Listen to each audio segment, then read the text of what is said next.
Aleluia. Mateus 11.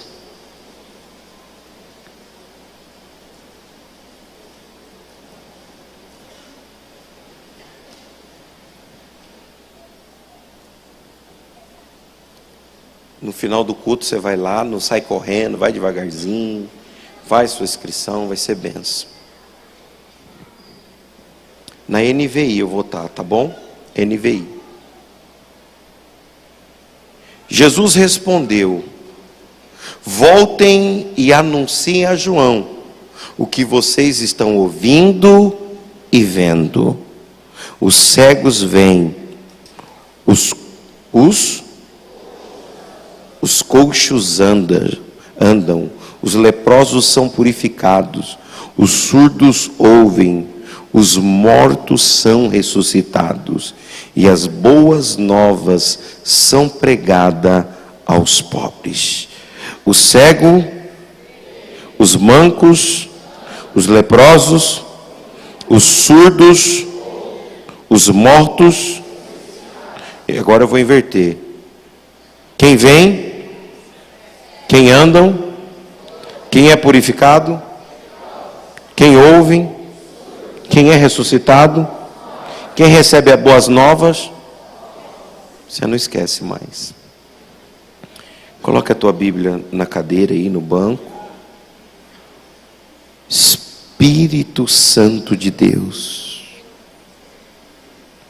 eu neutralizo agora tudo aquilo que vem contra essa noite de milagres. Eu neutralizo as ações das trevas. Eu neutralizo qualquer interferência humana e espiritual maligna que possa impedir esse povo de receber milagre. Senhor, eu estou declarando, Senhor, que os teus anjos se movimentem no meio da igreja, e que aonde tiver uma pessoa enferma, já comece a acontecer cirurgias espirituais. Aonde houver uma pessoa cega, os teus olhos já começam a receber o toque, os ouvidos já começam a ser tocados, partes do corpo enferma serão saradas nesta noite, porque há poder no seu nome, e o Senhor opera milagres. E a igreja diga amém. Querido, a cada um dos milagres que Jesus fez na sua caminhada terrena, no tempo que fisicamente ele caminhou entre os homens, Jesus não fez milagres por fazer. Pelo contrário, em cada milagre que Jesus realizava no meio do seu povo, ele estava dando para mim e para você uma lição. Existem lições que, se eu e você observarmos dentro desses milagres, com certeza a sua vida, eu digo com certeza, a tua vida, ela pode mudar. Porque nós temos que entender quais são os propósitos que o Deus Todo-Poderoso realizou milagres no meio do seu povo. Agora, a Bíblia Sagrada, ela também ensina que por trás de cada milagre desse, existe alguns códigos de acesso. Diga comigo, código de acesso. Esses códigos de acesso, quando eles são revelados aos seres humanos, eles começam imediatamente a vivenciar uma vida de milagre. Deus, ele já liberou alguns códigos de milagre na minha vida, em algumas áreas. Eu conheço pessoas aqui na igreja que Deus já liberou alguns códigos que dão acesso a essas pessoas a receberem milagre. Eu posso citar até alguns. Eu me lembro numa ocasião que uma irmã chegou em mim em desespero aqui na igreja, vendo toda a sua casa sendo destruída. Muitas coisas ruins tinham acontecido, que não vem nem o caso eu falar. E olhando para ela e para a situação na casa dela, eu simplesmente falei: irmã, não tenho palavras para te dizer. No seu caso, é só um milagre. No seu caso, eu não vejo saída. Humanamente falando, não. Mas se Deus quiser realizar o milagre, Ele vai realizar. Eu falei: vamos ler um texto da Bíblia. E nós lemos Atos dos Apóstolos, capítulo 3. Quando Pedro e João levantou aquele homem que estava na porta paralítico. Ela falou: pastor, eu pego essa palavra para mim. Porque hoje Deus levanta a minha casa, levanta o meu marido, levanta o meu filho que esfaqueou meu marido. Deus muda todo esse quadro. Eu falei: então creia.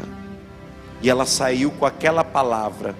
Mas eu não percebi na hora que aquela simples palavra que você ouviu como eu, para ela foi um código de acesso para que o milagre acontecesse naquela casa. De uma forma sobrenatural. Foi só olhando para o que estava acontecendo, parecia algo muito profundo, mas de repente foi algo muito superficial no corpo do homem. De repente o filho e pai se abraçam. De repente a paz reina naquela casa. As portas financeiras se abriram para aquela família. Deus começou a trazer para eles causas da justiça que já estavam esquecidas, porque para mim foi uma palavra que eu dei, mas para ela foi um código de acesso para que o sobrenatural se manifestasse no natural. Deus, Ele continua revelando e trazendo ao coração da igreja códigos de acesso que manifestam a glória de Deus. E hoje, nesta noite, Deus vai manifestar na terra a sua glória. Diga amém. Diga comigo: o céu pode se manifestar na terra. Isso é um código. Às vezes tem anjos no meio da igreja e ninguém percebe. Às vezes perto de você há uma manifestação angelical e muitos não percebem. De repente Deus está conduzindo você a uma vida de milagre, e às vezes as pessoas não percebem e perdem a bênção, infelizmente. Agora, Jesus, Ele traz essas revelações que o céu pode se manifestar na terra, quando Ele faz a oração de Mateus 6,10.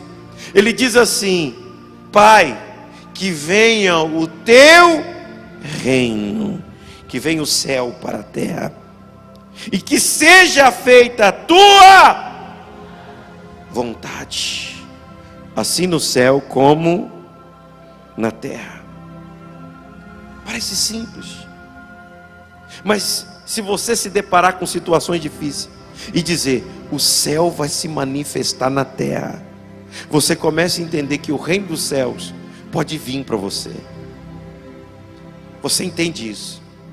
Você entende que você pode estar triste, mas você não vai viver triste. Você pode estar cansado, mas você tem um Deus que renova as tuas forças. Você pode ficar doente, mas você tem um Deus que te sara. Você pode passar necessidades, mas o Senhor continua sendo o teu pastor e nada te faltará. Você pode, querido, estar num momento ruim, mas você sabe que tudo coopera para o bem daqueles que amam a Cristo. Quando os códigos de milagre de Deus começam a se revelar ao teu coração, você não teme o gigante. Você sabe que maior é aquele que está contigo. Podem aquecer a fornalha várias vezes, você sabe que Deus, o fogo da glória dele que está dentro é maior do que aquele fogo da fornalha. Pode te lançarem na cova dos leões, mas você sabe que 1000 cairão do teu lado e 10.000 à tua direita, e nada e ninguém vai tocar em você. Que bendito você é ao entrar e bendito você é ao sair. Sabe por quê? tem um Deus que te garante. Tem um Deus que te garante. Eu não consigo compreender quando eu vejo um crente com medo de inveja. Eu não consigo compreender quando eu vejo um crente com medo de olho gordo. Quando eu vejo um crente com medo de obras de feitiçaria. Será que você não entendeu que o Deus que você serve é maior do que tudo isso? Por que você está com medo de algumas coisas, sendo que o Deus que você serve, Ele diz: eu te garanto, eu sou contigo. Queridos, é um tempo novo da parte de Deus para a igreja. É um tempo da igreja começar a viver os milagres de Deus na tua vida. Milagres são reais. Será que você crê nisso? Milagres acontecem. Milagres se manifestam ainda. Você tem que começar a crer no sobrenatural divino. Outra lição que os milagres de Jesus traz para nós é que cada cura, cada libertação, cada transformação e cada prosperidade só aconteceu por um propósito. Deus não cura só por curar. Deus não liberta só por libertar. Deus não prospera só por prosperar. Deus não transforma só por transformar. Há um propósito. Enquanto Ana estava pedindo um milagre da gravidez, Deus não deu para ela. Mas quando ela coloca um propósito naquela gravidez, Deus dá para ela um filho. Mas nasce um profeta, um juiz e um sacerdote. Esse era o propósito de Deus. Não era só dar um filho, trazer alegria para os braços de Ana. Deus estava dizendo: não, se você quer um filho, eu quero um propósito no seu ventre. Isso é lindo. Querido, é o que Deus faz. Deus tem um propósito. Você pode dizer: eu não aguento mais a solidão, eu vivo sozinha, sem ninguém, eu preciso de alguém. Vai ficar solteiro. Vai ficar solteira por muito tempo. Agora, se você entrar diante de Deus e falar: eu quero alguém, porque eu tenho um propósito de Deus para estar do lado desse alguém. Quem quer namorar com um propósito? Quem é solteiro, diga amém. Quem quer casar com um propósito? Então Deus vai te dar, ainda por esses meses, a pessoa amada. Você não toma posse, fica com vergonha, não recebe. Aí pastor, no meu caso é impossível. Deus é especialista. Isso é muito sério. Porque quando nós colocamos propósito naquilo que pedimos para Deus, os sinais, o céu começa a se movimentar. Querido, repare bem, que quando o Senhor cura a sogra de Simão Pedro, a Bíblia diz que ela estava com febre, enferma, acamada, e de repente Jesus entra naquela casa e cura ela. Houve um propósito na cura daquela mulher. O Senhor deu saúde para ela, e a Bíblia diz que ela se levanta e serve. Ela faz o quê? Sem. Então quer dizer que a saúde não era só para ela desfrutar de um quadro físico maravilhoso, não era só para ela ter saúde, não. Deus deu saúde para ela com um propósito. Deus está dizendo aqui: tem gente que tem que receber saúde, porque há um propósito na sua saúde. Aleluia. Querido, repare bem, é muito lindo isso. Eu amo esses textos que falam de propósito.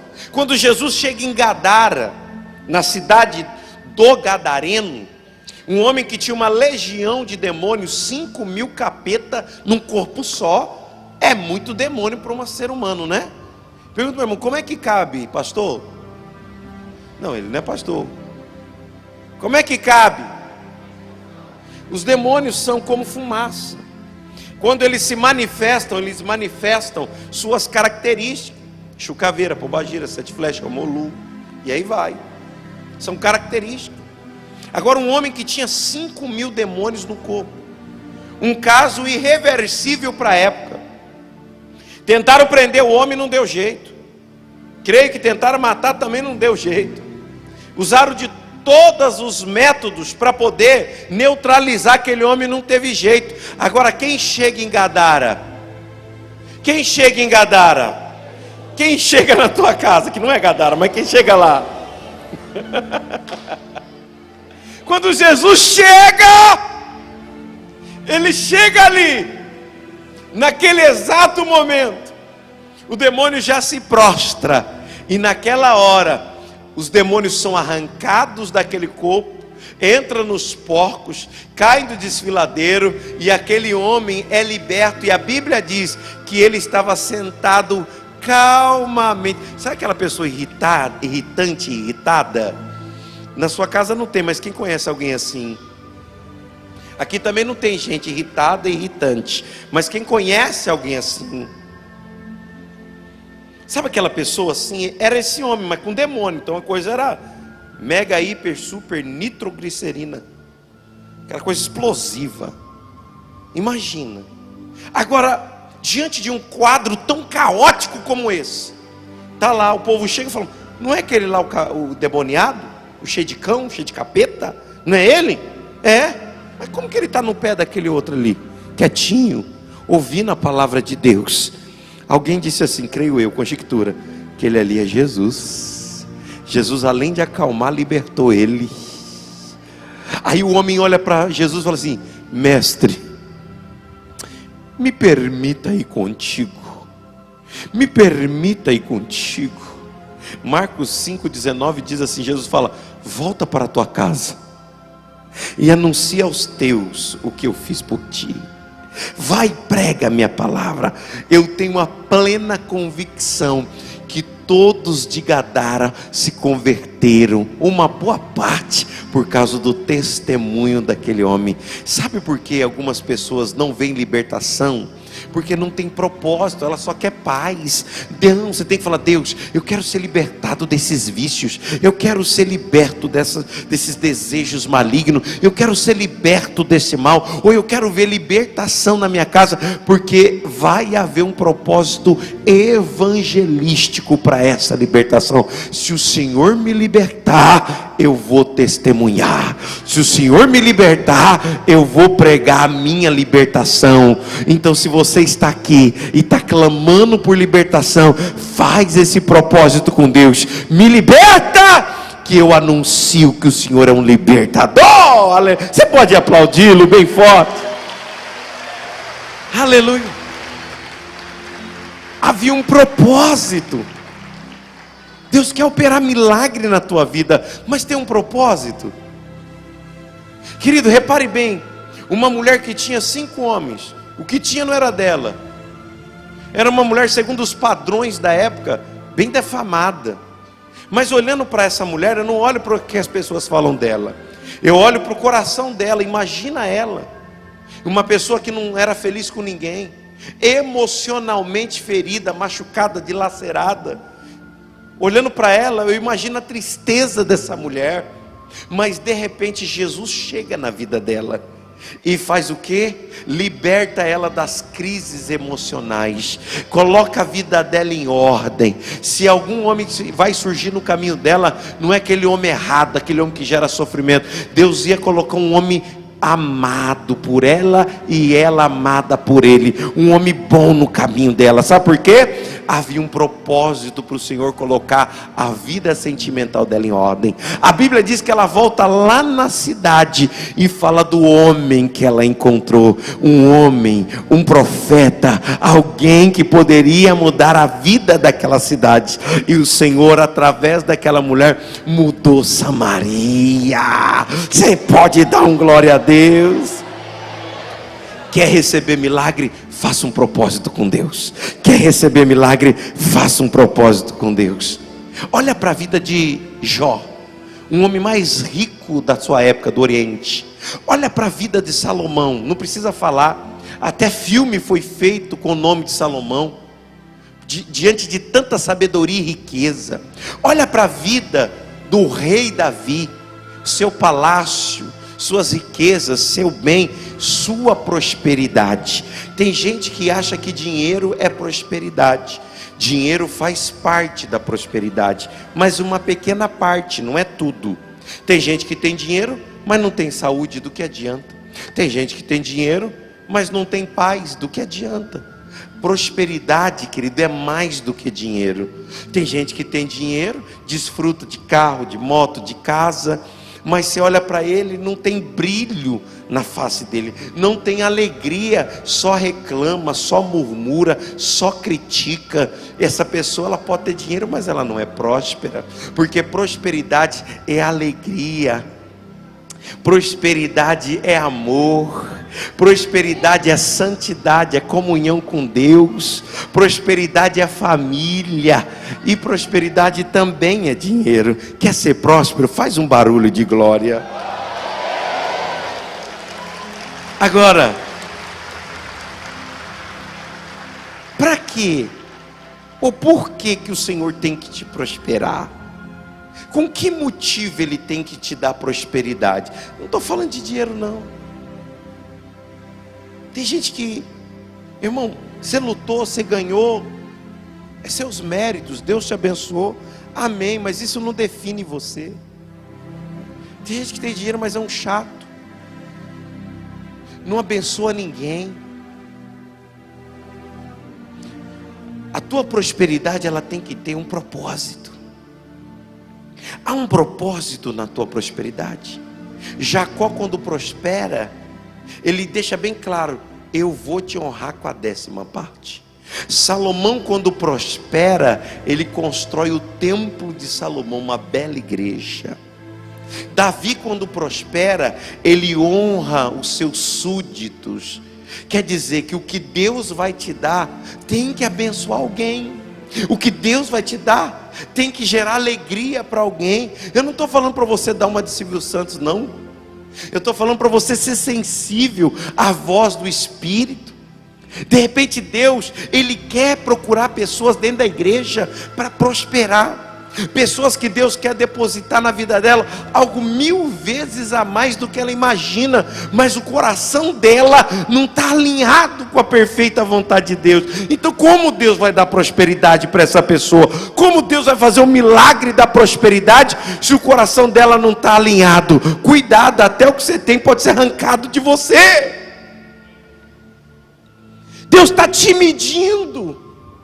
Agora, se o teu coração estiver alinhado com a vontade de Deus, se o teu coração está em paz com o Senhor, se você é uma pessoa que se alinhou com a perfeita vontade de Deus, você é a pessoa certa para ser próspera nessa cidade, nesse país. Deus está procurando pessoas aqui dentro para realizar o milagre da prosperidade.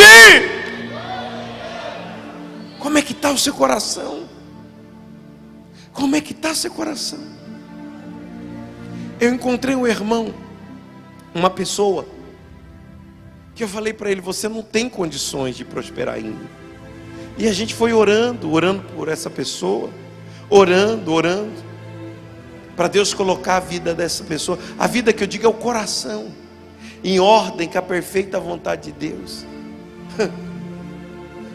O que Deus fez na vida dessa pessoa, irmão, tinha pessoas que demorariam 1 ano para ganhar, ela ganhou em 1 dia.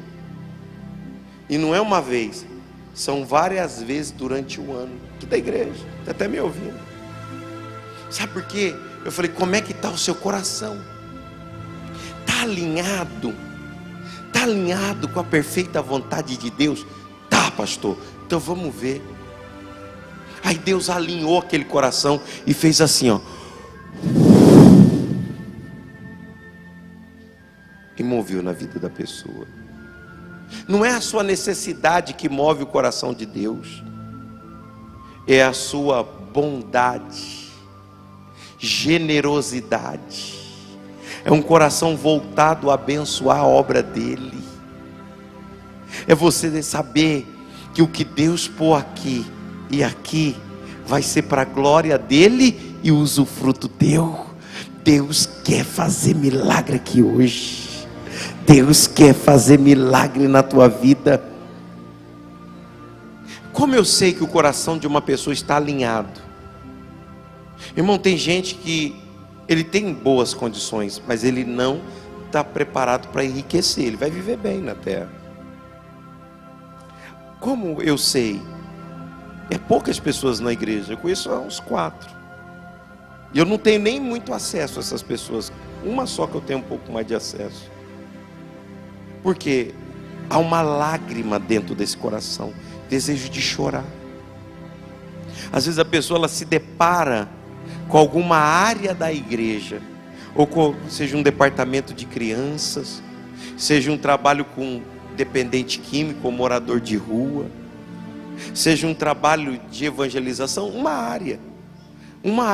E quando a pessoa vê aquela área, o coração dela geme e ela começa a chorar dizendo: o Senhor precisa me prosperar. Eu quero ver, de repente, a área das crianças, eu quero ver essas crianças abençoadas. Eu quero ver o Senhor mudando a vida dessas crianças. E aí a pessoa chora, e Deus vai recebendo aquelas lágrimas como incenso suave. É o coração alinhado para a prosperidade. É o coração alinhado. Se nada te comove em alguma área da igreja, você não está preparado para receber o milagre da riqueza divina. Isso que eu estou pregando para você, eu conheço centenas de pessoas que já se alinharam, tanto na nossa cidade, em outras cidades. Não pense que a sua vida boa é um milagre da prosperidade, porque o milagre da prosperidade te leva para um nível tão alto de vida, um estilo de vida tão alto, que você não tem noção. Não está mais ligado ao seu ganho, à sua capacidade, está ligado ao favor divino, está ligado a Deus. Fala assim: eu tenho que entregar para Ele. Pessoas de outros estados, de outras cidades, pessoas entrarem em contato com você e falar: não, eu preciso entregar para Ele, eu preciso honrá-los. Contratos que você nunca imaginaria assinar, de repente é assinado. Sabe por quê? Porque o seu coração está alinhado. Deus ministra ao meu coração que tem pessoas que Ele escolheu aqui para isso, mas hoje Ele começa a alinhar o teu coração. Pastor, está me dando uma vontade de chorar te ouvindo falar isso. É sinal de Deus, recebe. É sinal de Deus, recebe. É sinal de Deus, recebe. Deus está te revelando áreas que precisam ser tocadas pela prosperidade divina. Então toma posse. Tome posse em nome do Senhor Jesus Cristo. Aleluia. Repare que todo milagre para acontecer, ele é uma via de mão dupla. Deus, Ele não faz os milagres sozinho. Ele faz os milagres em conjunto com a humanidade. O que dois concordar na terra está ligado aonde? No céu. Muitas vezes na Bíblia você vai encontrar Jesus dizendo: pelas tuas palavras, vai, teu criado está curado, tua filha está liberta. Pelas tuas palavras geram milagres. Jesus, quando vai fazer um milagre em Caná da Galileia, João 2, ele utiliza os garçons, os serventes, para começar a movimentar ali a ação de glória e milagres acontecer. Ele começa a movimentar e fala para aqueles homens: enche essas talhas de água. E os milagres começam a se manifestar. Hoje Deus quer começar a fazer isso. Irmãos, chegou um tempo para a igreja de Cristo, que homens e mulheres que se alinharem com Ele, vão começar a viver milagres. Vão começar a viver milagres em áreas da tua vida que você nunca imaginou. Hoje eu quero alinhar você para isso. Deus não quer só que você viva bem, Ele quer que você viva milagres. Eu tenho visto isso acontecer na vida de um ou de outro. Eu tenho visto Deus, tem coisa que eu não posso nem falar aqui no altar, do que eu sei que Deus fez na vida de algumas pessoas aqui na igreja, que poderia te assustar. Tamanha coisa que Deus fez, tamanha coisa que Deus fez. Porque a pessoa alinhou o coração dela e Deus fez assim, ó, e aconteceu. coisas extraordinárias. Será que você está querendo viver isso mesmo? Agora você vai ter que se desconectar das coisas humanas para começar a viver o sobrenatural. Ramandaia sou. Alamandi que faz. Eu vejo Deus tocando em pessoas aqui. Um brilho de glória virá para a tua vida. Aleluia. Eu quero orar por você agora. Incline a tua cabeça.